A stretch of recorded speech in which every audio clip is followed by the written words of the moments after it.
kulan wanaagsan daawadayaal halkani waa madasha wararka TV qodobada aad ku daawan doontaan waxaa kamid ah maleeshiyad hubeysan oo weerar ku qaaday xabsiga magaalada Galkacyo faahfaahin iyo wararkii ugu dambeeyay ayaan idinkaga haynaa waxaa Kenya ka raacay kulankii IGAD yana faahfaahin ayaan idinkaga haynaa qodobada kale waxaa kamid ah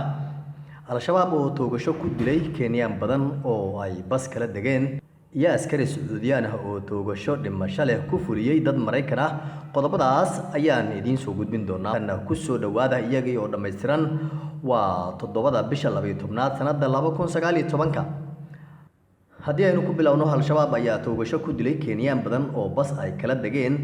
dhowr qof ayaa laga cabsi qabaa in ay dhinteen kadib markii dagaalyahanada Al-Shabaab ay weerareen gaari rakaab ah oo ku sii jeeday magaalada Mandera xilli uu marayay inta u dhaxaysa deegaanada Katulo iyo sidoo kale wargaduud ee Wajeer hoostaga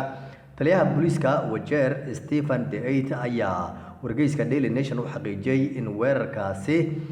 hase yeeshee ma uusan shaacin tirada rasmiga ah ee qasaaraha dhimasho ee dadka Kenyaanka Engeth ayaa sheegay in ciidamada gaarka ee loo diray goobta ay weerar halka ayana dhankooda ku qaadeen waxaan xaqiijin karaa in kooxo hubeysan ay fiidkii jidka u galeen oo ay weerareen baska oo ku socday Mandera balse wali ma hayno xog ku saabsan tirada qasaaraha ayuu yiri Al-Shabaab ayaa sheegatay mas'uuliyadda weerarka oo ay ku sheegeen inay ku dileen 10 qof qoraal lagu baahiyay idaacadda Al-Shabaab afkeeda ku hadasha ayaa lagu yiri kadib baaritaano lagu sameeyay dadkii saarnaa gaariga oo ay u kala qaybiyeen muslimiin iyo sidoo kale dad gaalaha ayaa lagu yiri waxaana ku dhintay 10 qof oo la xaqiijiyay inay gaala ahaayeen ayaa lagu yiri qoraal ka soo baxay Al-Shabaab qoraalka ayaa inta ku daraya in goobta sidoo kale lagu toogtay 10 ruux oo halka iyana ku sugnaa markaan haddii aynu eegno maleeshiyad hubeysan ayaa lagu soo waramayaa in weerar ay ku qaadeen xabsiga magaalada Galkacyo wararka naga soo gaaraya gobolka Mudug ayaa sheegaya in saacadihii la soo dhaafay maleeshiya beeleed hubeysan ay weerar ku qaadeen xabsi ku yaala waqooyiga magaalada Galkacyo ee gobolkaasi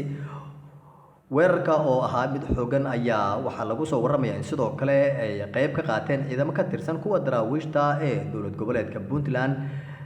sida aan xogta ku helino ragga weerarka fuliyay ayaa doonayay in ay xoog ku furtaan nin lagu magacaabo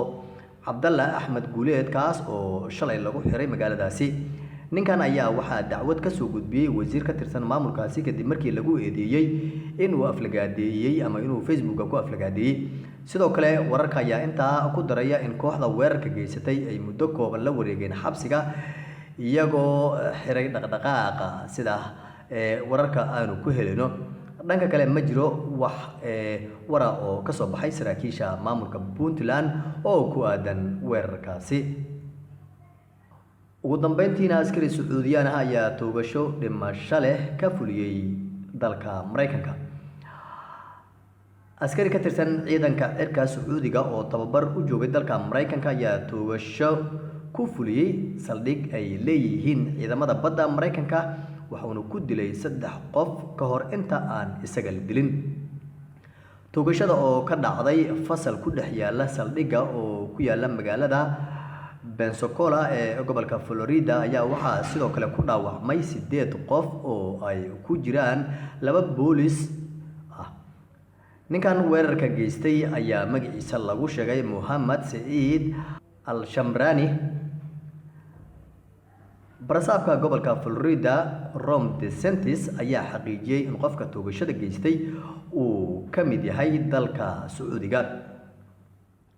guud ahaan inta ayaan ku soo koobaynaa warkii aad nagala socoteen warkan kan xigeenteenu ku kulmayno nabadgelyo